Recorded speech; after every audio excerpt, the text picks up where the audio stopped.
The Untethered Soul, The Journey Beyond Yourself by Michael A. Singer.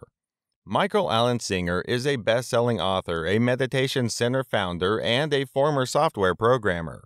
One of his New York Times best-selling books is The Untethered Soul, The Journey Beyond Yourself.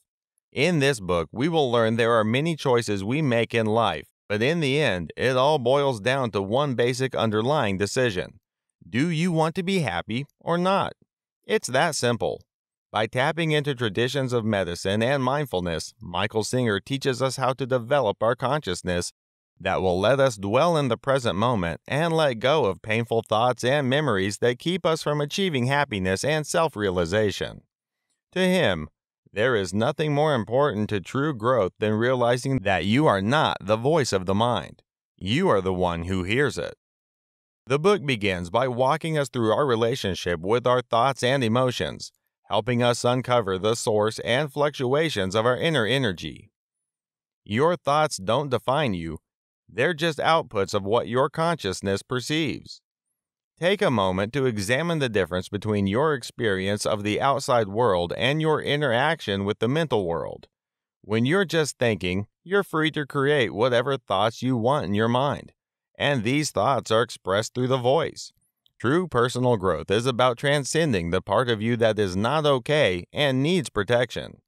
The real cause of problems is not life itself, it's the commotion the mind makes about life that causes problems. Your inner growth is completely dependent upon the realization that the only way to find peace and contentment is to stop thinking about yourself. According to the author, you're ready to grow when you finally realize that the I, who is always talking inside, will never be content. The bottom line is you'll never be free of problems until you are free from the part within that has so many problems. To attain true inner freedom, you must be able to objectively watch your problems instead of being lost in them. No solution can exist while you're lost in the energy of a problem. If you want to free yourself, you must first become conscious enough to understand your predicament.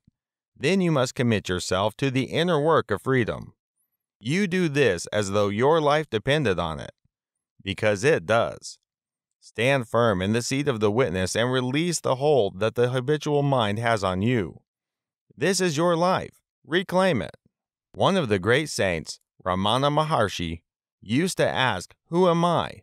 This is a very deep question. Ask it ceaselessly, constantly.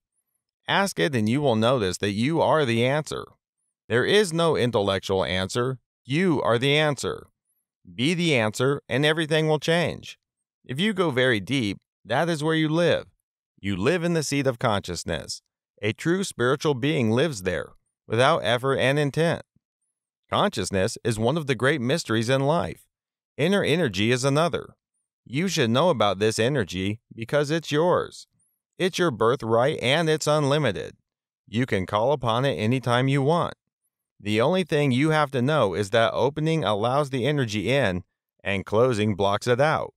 If you want to stay open, pay attention when you feel love and enthusiasm. The more you stay open, the more the energy flow can build. Through meditation, through awareness, and willful efforts, you can learn to keep your centers open. At each stage of your life, you have seen different thoughts, emotions, and objects pass before you, but you have always been the conscious receiver of all that was. To begin with, consciousness can do what is called focus. The essence of consciousness is awareness, and awareness can become more aware of one thing and less aware of something else. The best way to learn about consciousness is through your own direct experience. What differentiates a conscious, centered being from a person who is not so conscious is simply the focus of their awareness. It's not a difference in the consciousness itself. All consciousness is the same. There's a place deep inside of you where the consciousness touches the energy and the energy touches the consciousness. That's where your work is. From that place, you let go.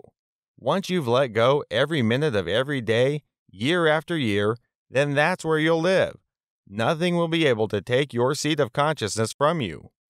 After you've put years and years into the process and learned to let go no matter how deep the pain, you will achieve a great state. You will break the ultimate habit. the constant draw of the lower self.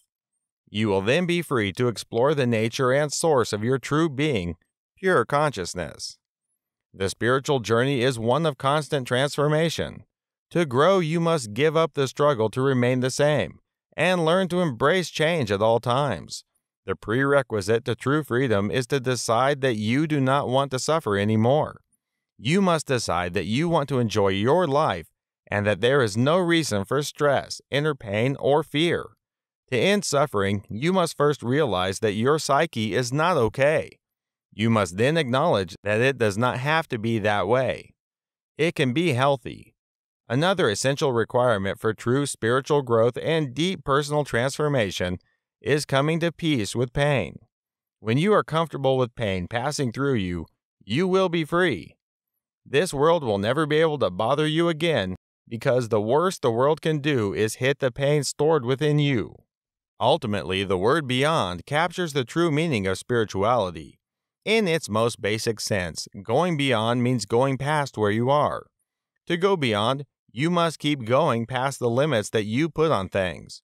Once you reach this state, you will never have to worry about anything ever again. On the other hand, the highest spiritual path is life itself. If you know how to live daily life, it all becomes a liberating experience. The highest spiritual path is life itself. If you know how to live daily life, it becomes a liberating experience. One should view their spiritual work as learning to live life without stress, problems, fear, or melodrama. The key is to just relax and release, and deal only with what's left in front of you. You do not need to worry about the rest.